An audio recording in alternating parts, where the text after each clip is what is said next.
Nous sommes le 3 mai, c'est la journée mondiale de la liberté de la presse. D'après Reporters sans frontières, 50 journalistes et collaborateurs de médias ont été tués dans le cadre de leur métier en 2021. Et depuis le début de l'invasion russe de l'Ukraine, au moins 7 journalistes ont été tués, 8 autres enlevés et 14 disparus à Mariupol. Alors comment informer en temps de guerre? On en parle avec l'un de nos envoyés spéciaux tout juste de retour du Donbass, Anthony Fouchard. Bonsoir Anthony. Bonsoir. Alors d'abord, ce qui frappe les esprits, on a vu bien entendu tous vos reportages sur TV5 Monde, c'est qu'on a finalement très peu d'images du front. Oui, et c'est une volonté du gouvernement ukrainien. Ils ne veulent pas de journalistes sur la ligne de front, et pour des raisons de sécurité. En tout cas, ça c'est la raison qui est avancée en premier. En fait, c'est surtout des raisons stratégiques. Je ne sais pas si vous vous souvenez, mais au tout début de l'invasion, dans les premiers jours, il y a eu cet épisode des saboteurs, c'est-à-dire des forces spéciales russes qui étaient à l'intérieur même de la capitale et qui étaient recherchés par toutes les forces de sécurité du pays parce on soupçonnait déjà qu'ils puissent mener des actes de déstabilisation depuis la capitale et surtout de renseigner pour permettre aux troupes beaucoup plus constituées d'avancer plus vite. Donc il y a eu ce climat de suspicion généralisé. Et ça a abouti à la mise en place de checkpoints partout, sur l'étendue du territoire, sur toute l'étendue du territoire, des checkpoints où les militaires contrôlent votre identité, notamment si vous êtes journaliste, pour vérifier que vous êtes bien celui que vous prétendez être. Plus on s'approche des lignes de front où les combats sont intenses, plus les contrôles sont renforcés. Alors pour autant, et on va le voir à l'image, on a choisi deux séquences de deux de vos reportages. D'abord les tranchées. Vous avez pu tourner auprès de ces tranchées.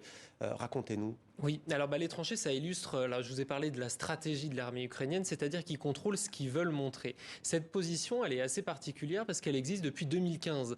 Donc l'officier presse, puisqu'on est accompagné d'un officier communication qui supervise un petit peu ce qu'on peut filmer et là où il décide de nous emmener, nous a évidemment pas prévenu. On voit sur ces images, donc ça reste un dispositif militaire.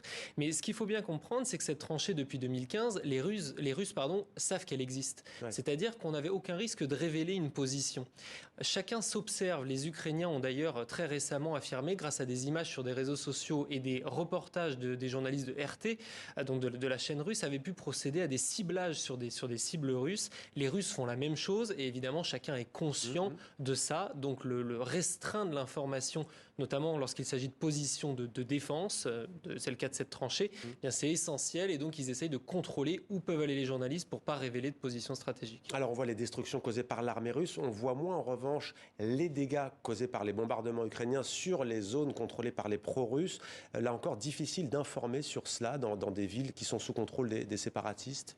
Oui, alors il y a toute une stratégie de propagande qui est très différente. C'est-à-dire il y a beaucoup d'images de Mariupol, notamment Mariupol qui est une ville détenue maintenant à quasiment 100% par les séparatistes pro-russes et par l'armée russe. Et donc Moscou a cœur de montrer que son travail de libération, ce pourquoi il affirme avoir envahi l'Ukraine, fonctionne. Donc il y a des mises en scène de distribution de nourriture, il y a des mises en scène d'évacuation ou en tout cas ce que Moscou appelle des évacuations. Et tout ça, Moscou convie des journalistes. Mais ce qu'il faut bien comprendre, c'est que ce ne sont pas des journalistes venus de l'Ouest, ou en tout cas d'Ukraine. C'est impossible de venir du territoire contrôlé par les Ukrainiens jusqu'à Mariupol.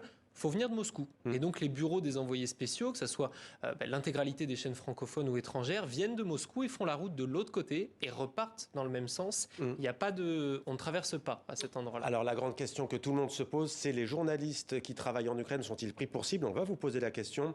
Mais d'abord, une pause. On poursuit cette page avec cette image tournée par Camille Balland à Paris. Un hommage rendu à Ghislaine Dupont, Claude Verlon et Camille sur la place qui porte leur nom. Place inaugurée il y a 3 ans jour pour jour. C'était aussi un 3 mai.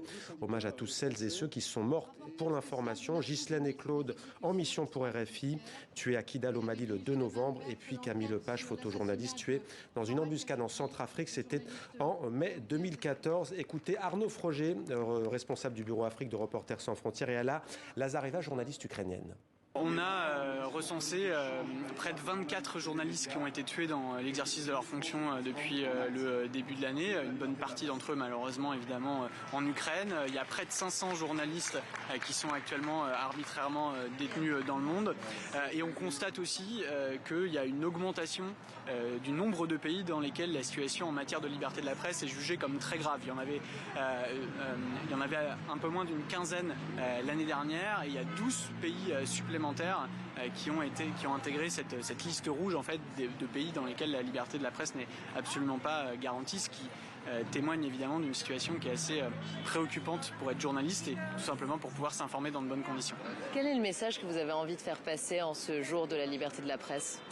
Je voudrais d'abord remercier mes collègues français qui viennent régulièrement, beaucoup d'équipes de tous les télés, je pense, des journaux, couvrir les événements en Ukraine.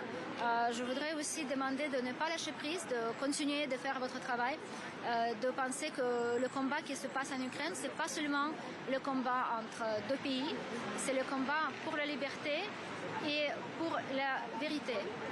Voilà, 7 journalistes tués en Ukraine, sont-ils menacés dans ce conflit ? Oui, tous les journalistes sont menacés, sont particulièrement d'ailleurs pris pour cible par Moscou. Il y a cette stratégie de la double frappe, c'est-à-dire qu'après un premier bombardement, généralement l'armée russe attend que les sauveteurs arrivent sur place, et en l'occurrence avec les sauveteurs arrivent souvent les journalistes et ceux qui sont venus témoigner de ce qui se passe. Et là, il y a une deuxième frappe qui fait souvent encore plus de victimes. Et nous, on avait une voiture qui était siglée pour se rendre dans ces zones, et on nous a fortement conseillé d'enlever le siglage presse pour pas attirer qui, au lieu l'attention. de protéger, peut attirer les missiles. Qui ne protège plus, oui, malheureusement. Merci beaucoup, Anthony. Peut-être juste une image d'Olivier Dubois, notre confrère que vous connaissez très bien. D'ailleurs, vous qui avez couvert le conflit au Sahel, il est otage depuis 13 mois. Ça fera 13 mois le 8 mai. Une pensée à Olivier Dubois.